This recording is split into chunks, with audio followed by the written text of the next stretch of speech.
journalistes et à tous les journalistes qui ont répondu présents à cette conférence de presse. Et bonjour à tous les yanamaristes qui se sont mobilisés pour participer à cette conférence de presse. Et aussi nos salutations à tous les Sénégalais et à tous les citoyens du monde qui nous regardent au Sénégal et à travers tout le monde. Donc, vous verrez que nous tenons une conférence de presse qui n'aura pas de déclaration liminaire. Il n'y aura pas de texte qu'on va lire. Mais c'est une conférence de presse qui nous permettra de parler sincèrement et d'ouvrir nos cœurs et d'avoir une lecture citoyenne de la situation nationale, notamment tout ce qui est les questions de justice, la situation politico-judiciaire du Sénégal.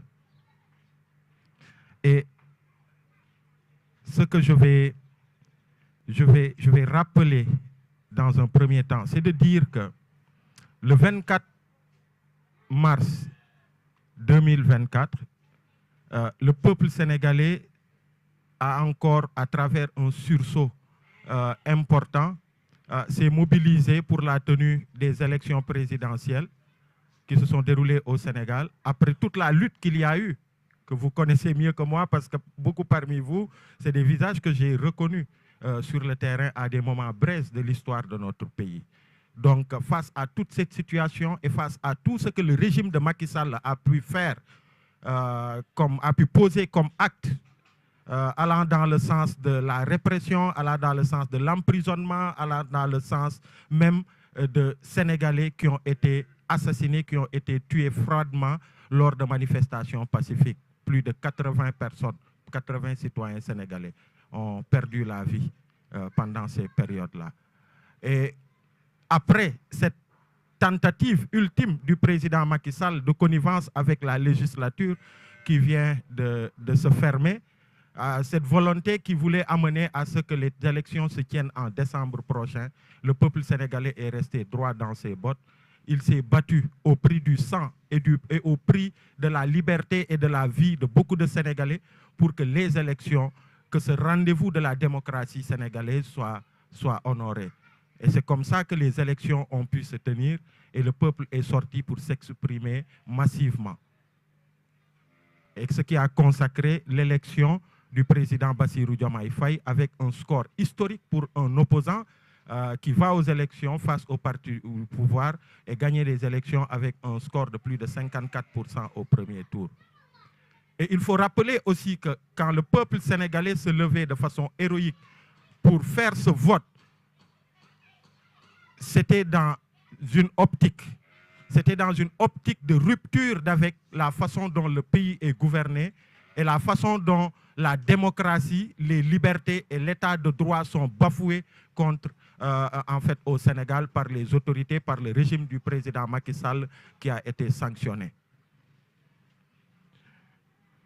Et le Sénégal et le monde entier a apprécié l'arrivée au pouvoir du président Bassirou Diomaye Faye, un jeune président qui s'est battu, qui a subi toutes les foudres du régime de Macky Sall, mais qui, avec des centaines, des milliers de Sénégalais, sont restés dignes face à cette épreuve, au point qu'à un moment, les Sénégalais aient décidé de l'élire et qu'ils prennent les rênes du pouvoir. Ça a été salué au Sénégal et partout dans le monde. J'ai dit l'autre jour que des élections à maintenant, j'ai fait pas mal de 4 pays africains. Et partout où je vais, c'est le Sénégal qui est cité en exemple, en modèle de démocratie. Et partout où je vais en Afrique, parfois c'est moi-même qui me retrouve dans la situation de calmer les ardeurs pour leur dire, écoutez, oui, c'est vrai, ce qui s'est passé, c'est passé. Mais il est vrai que nous avons encore des défis. Notre démocratie doit continuer à être surveillée au Sénégal pour préserver les acquis et pour aller vers d'autres acquis, la conquête d'autres acquis démocratiques. Et c'est pourquoi d'ailleurs, beaucoup ont dit depuis plusieurs mois, depuis 6 mois, que oui, le mouvement Y en a marre, on ne l'entend pas. Il ne s'exprime pas sur la gestion du régime du président Bassirou Diomaye Faye. Oui, ça a été délibéré. Le mouvement Y en a marre a estimé que jamais dans l'histoire du pays, le Sénégal n'a été, en fait, un président n'a pris le Sénégal, en tout cas, n'a accédé au pouvoir dans des conditions aussi catastrophiques et aussi graves. Jamais dans l'histoire. On a connu l'alternance de 2000 qui a été plus ou moins douce. On a connu en 2012, ça a été mouvementé, mais par rapport à 2024, c'est sans commune mesure. Donc c'est dans ce contexte que le président Bassirou Diomaye Faye a pris le pouvoir. Et nous avons estimé qu'il fallait donner à ce nouveau pouvoir qui est venu avec une volonté de rupture, hein, qui est venu avec beaucoup de bonne volonté, leur donner le temps de s'installer, leur donner le temps de faire l'état des lieux du pays, leur donner le temps de fixer leurs orientations et que les Sénégalais puissent comprendre là où ils veulent nous mener. D'ailleurs, le Premier ministre n'a toujours pas fait sa déclaration de politique générale. Donc ça a été un choix délibéré du mouvement Y en a marre.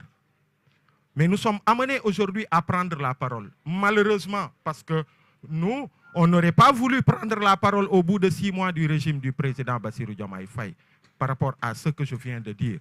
Mais quand on voit des actes qui sont posés, ça et là, et qui nous rappellent le régime de Macky Sall, je pense que notre devoir est de nous exprimer.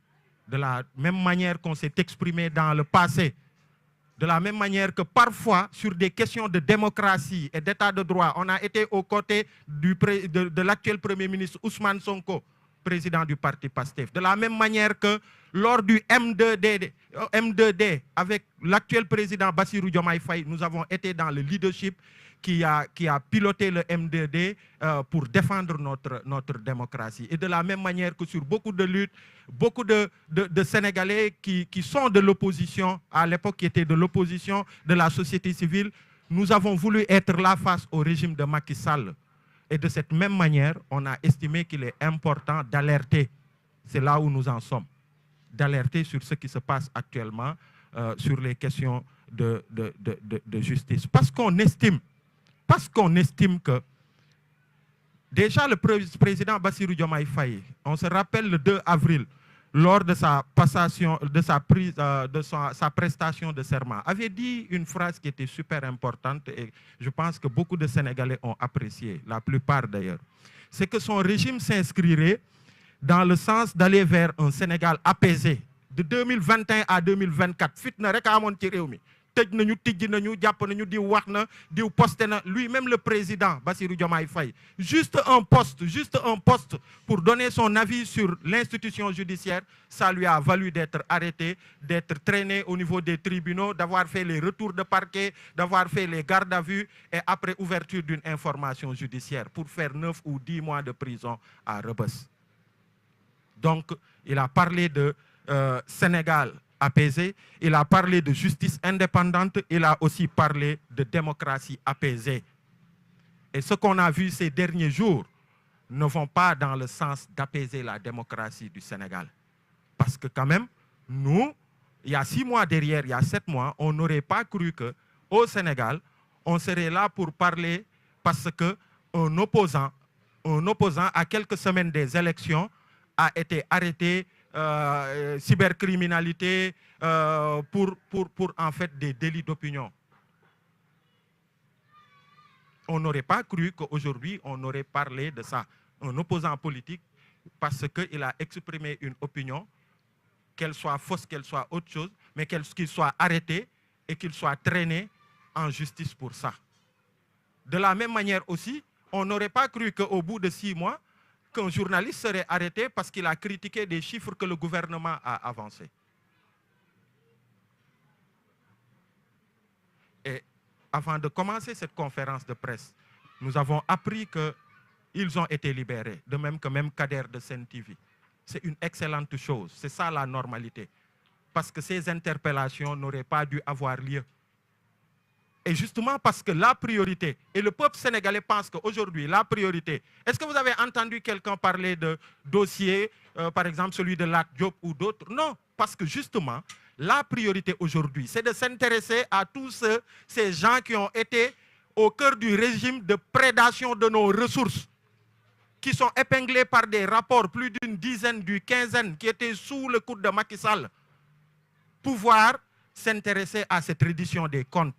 Tout le peuple est d'accord avec le nouveau régime sur ce principe de reddition des comptes. Képp ku luubal xaalisu askan wi, képp ku jaawale ci bi muy doxal poosam ak poosu askan wi, qu'il en réponde devant la justice. Nous sommes d'accord pour ça. personne ne se serait exprimé si on était dans ce cadre, parce que c'est une priorité et c'est une demande du peuple sénégalais. Ça, c'est une première chose. Deuxième chose, mais ceux qui ont fait en sorte que, je vous ai dit tout à l'heure, près de 80 Sénégalais ont perdu la vie entre 2021 et 2024. Ça, c'est des priorités au niveau judiciaire. Et les Sénégalais applaudissent et ils accompagnent tant que c'est dans le respect des droits des uns et des autres. Parce que ça aussi, c'est une vérité. Et pour terminer, l'autre priorité aussi des Sénégalais, mais c'est la situation économique catastrophique qu'il faut redresser. On voit encore le phénomène de Barça ou le Barsac. Pas plus tard, la dernière actualité en date, c'est tous ces Sénégalais qu'on a trouvés morts dans une pirogue qui a échoué au large de Dakar. On va vers l'ouverture de l'année scolaire. J'ai vu tellement de parents qui disent c'est compliqué, les inscriptions sont chères, les abris provisoires sont là, et tant d'autres choses. Sans parler de la question de l'électricité, Woyofal qui est compliqué, sans parler de la cherté de la vie, sans parler de la location, sans parler de l'emploi des jeunes, sans parler de toutes ces questions. Donc, l'une des priorités, et la priorité essentielle d'ailleurs, au côté de ces priorités de justice, c'est la question de l'économie sénégalaise à redresser. Les autorités en ont parlé et il est important.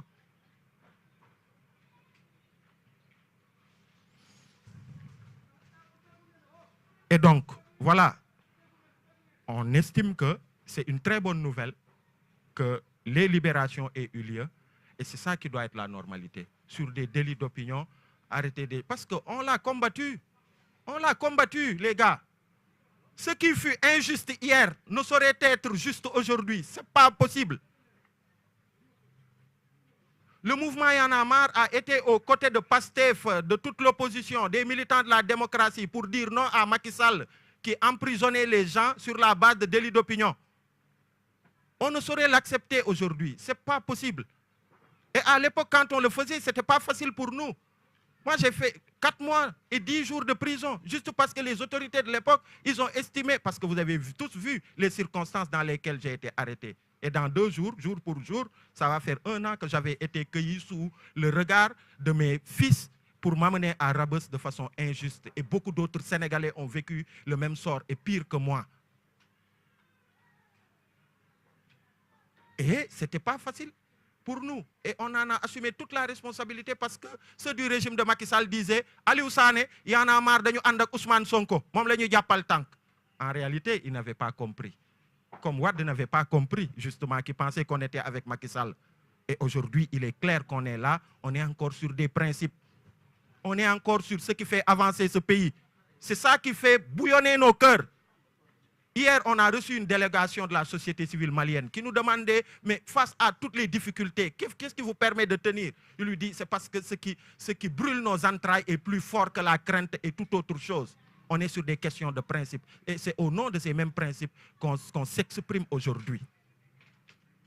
Et pour, vous savez, je vais vous raconter une anecdote. Vous savez, à Rebeuss, j'ai eu la chance de découvrir des concitoyens qui sont engagés dans le parti PASTEF. Certains sont des responsables bien connus de PASTEF. On partageait la cour du secteur 5 et j'ai eu le temps de découvrir de vrais patriotes qui aiment ce pays et qui se sont battus pour ce pays. Et par moments, on a eu des discussions. Moi qui suis de la société civile et eux qui sont de PASTEF. Et je passe quelqu'un à l'image de Ibrahim Naïler, que j'ai eu il y a 3-4 jours pour lui dire bonjour. Et dans les discussions un jour, je lui ai dit, écoutez, peut-être qu'un jour vous prendrez le pouvoir, peut-être, parce que c'est le peuple qui votera. Mais la seule chose que je voudrais vous dire, mon cher ami, c'est que aujourd'hui nous sommes en prison de façon injuste et nous pouvons avoir de la rancœur contre le régime de Macky Sall. Peut-être qu'on serait en droit même d'avoir cette hargne contre le régime de Macky Sall. Mais la seule chose à éviter, c'est, si Dieu faisait que vous arriviez au pouvoir, c'est de perpétuer les mêmes choses que le régime de Macky Sall nous a fait. C'est-à-dire d'avoir un esprit revanchard, d'avoir un esprit de chasse aux sorcières, alors que ce qui devrait prévaloir, c'est qu'une justice indépendante soit là, qu'il y ait une rupture de ce point de vue, que la justice prenne en charge de façon indépendante les dossiers qu'il faut traiter et qu'elle puisse dérouler les choses de façon indépendante. Sans oublier que les Sénégalais, ce sur quoi ils vous attendront le plus, ce seront sur les urgences, ce sera sur le panier de la ménagère, ce sera sur l'emploi des jeunes, ce sera sur l'agriculture, ce sera sur beaucoup d'autres questions économiques comme ça. Et je continue de penser ça, je continue de croire ça. Y'en a marre continue de croire ça. Et c'est pourquoi d'ailleurs, on a tenu cette conférence de presse pour alerter, parce qu'on pense que le meilleur service que l'on puisse rendre au président Bassirou Diomaye Faye, au Premier ministre Ousmane Sonko, qui ont fait montre d'une volonté de rupture, ce n'est pas de leur dire que tout est bon, c'est de leur dire attention, attention, attention. Attention. Donc les vieux démons, il ne faut pas, il ne faut pas.